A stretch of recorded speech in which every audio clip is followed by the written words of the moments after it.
El viernes 10 de marzo del presente año, Silicon Valley Bank colapsó, lo que significó la quiebra más grande en Estados Unidos de una entidad bancaria desde la caída del Washington Mutual Bank en la crisis financiera de 2008. La pregunta clave, entonces, dada esta situación, es si esto se va a seguir presentando de forma continua en otros bancos y si estamos ante otra crisis financiera como la que tuvo lugar en 2008. Antes de detallar exactamente las razones del colapso y sus repercusiones, es determinante entender ciertos detalles de Silicon Valley Bank. Pues bien, se trata de un banco fundado en California en 1983. La mayoría de sus operaciones las conduce en Estados Unidos, pero también tiene presencia en Alemania, Canadá, China, Israel, Irlanda, Suecia, Reino Unido y Dinamarca, y tiene más de 8,000 empleados. Sus clientes son startups del sector tecnológico. Algunos de ellos son empresas tan reconocidas como Vimeo, Etsy, Shopify y Pinterest. Es considerado un banco de tamaño mediano o inclusive pequeño en el ecosistema financiero de Estados Unidos, ya que sus cerca de 209,000 millones de dólares en activos resulta una cifra pequeña en comparación con los 3.2 billones de activos de JP Morgan Chase Bank, que es el banco más grande de ese país de acuerdo al valor de sus activos. Sin embargo, es clave recalcar que Silicon Valley Bank ocupaba el lugar número 16 de acuerdo al volumen de sus activos, lo que nos da una magnitud de su relevancia. ¿Por qué colapsó? La respuesta simple es porque se quedó sin dinero. Es decir, que obedece a un asunto de liquidez y definitivamente no fue porque sus clientes dejaron de pagar los préstamos. La semana anterior, sus clientes empezaron a sacar la plata de forma masiva, ya que perdieron la confianza en el banco y temían lo peor. El banco se vio en la necesidad de vender sus bonos del Tesoro de Estados Unidos por precios inferiores a los que los había pagado, lo que conllevó una pérdida de 1.800 millones de dólares, lo que en contexto es un valor cercano a toda la ganancia neta de la entidad en el año 2021. Adicionalmente, el 8 de marzo, el banco intentó vender acciones para captar 2.250 millones de dólares, pero no funcionó. Y dicha medida lo que generó fue que se desplomara su valor accionario en un 60%, debido a la zozobra que este anuncio causó. ¿Cómo llegó Silicon Valley Bank a este punto? El banco se caracterizaba por permitir que los startups de tecnología abrieran cuentas y obtuvieran préstamos, ante lo cual los bancos más grandes y tradicionales típicamente se muestran reacios.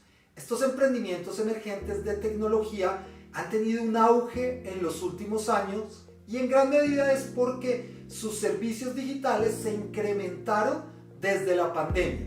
Esto generó que estas compañías generaran más recaudos de efectivo y que por ende empezaran a depositar más dinero en el banco, razón por la cual se estaban concentrando más en guardar su dinero que en pedir préstamos. Del 2020 al 2021, el total de los depósitos del banco pasó de aproximadamente 101,000 millones de dólares a 189,000 millones de dólares, un aumento del 89% en tan solo un año.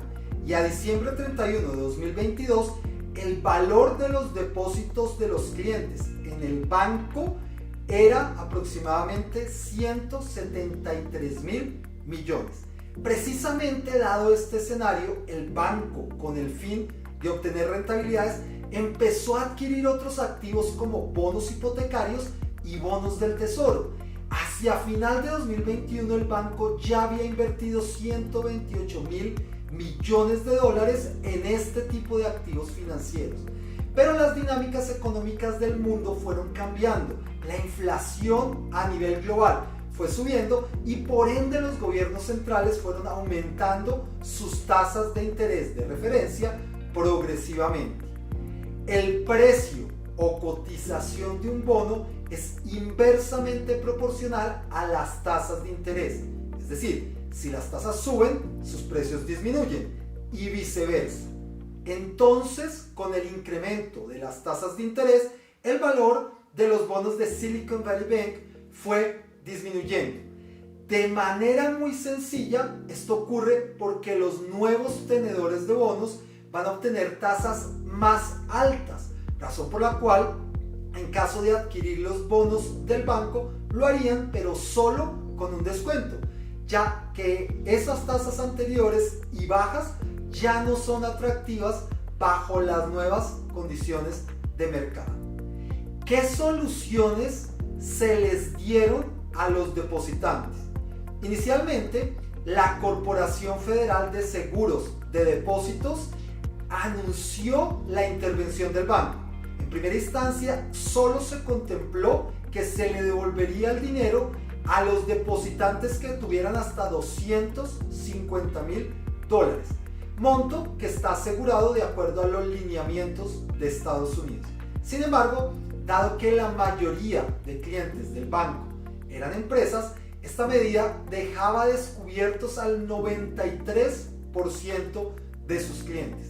Días después, se anunció que de forma coordinada el Tesoro, la Fed y dicho fondo rescatarían a todos los depositantes del banco sin importar la cuantía que tenían en sus cuentas, aun si estos montos sobrepasaban los $250.000. En otras palabras, se garantizó que ningún depositante perdería su dinero. Sin embargo, esta medida no cobijó a los tenedores de deuda ni a los accionistas. ¿Qué consecuencias se generaron? A pesar de las garantías a los depositantes, el derrumbe de Silicon Valley Bank trajo consigo efectos negativos, entre los cuales se encuentran las caídas de las acciones de los bancos más grandes en Estados Unidos. A partir del 8 de marzo, cuando se dio el anuncio de la venta de acciones para recaudar capital. En la gráfica se puede observar cómo las acciones de algunos de los grandes bancos de Estados Unidos han caído desde ese día hasta el viernes 17 de marzo. En la gráfica también se ve reflejado entonces el efecto de Citigroup, JP Morgan Chase, Wells Fargo y Bank of America. Entramos entonces a nuestro análisis final. ¿Va a colapsar el sistema?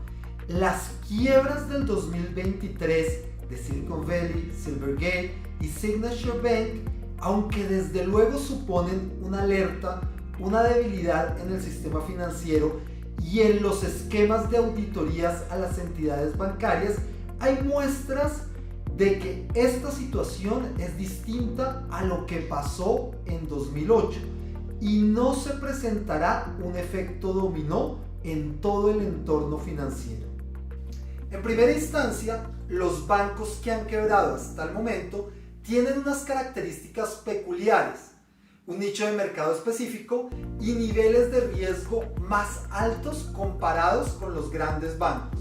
También hay que tener presente que esta situación no se dio por la falta de pago de los créditos de los clientes, sino por una pérdida de confianza, retiros masivos y por ende falta de liquidez.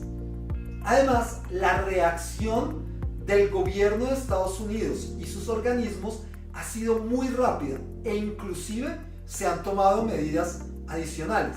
Se lanzó el programa de financiación a plazo BTFP, mediante el cual las instituciones bancarias y las cooperativas pueden obtener préstamos hasta de un año directamente con la Reserva Federal de Estados Unidos y se tomará como colateral sus bonos del Tesoro, pero no al valor de mercado, sino a la par, es decir, a la misma tasa de emisión, para evitar lo que ocurrió con el Silicon Valley Bank, que tuvo que vender sus bonos a pérdida.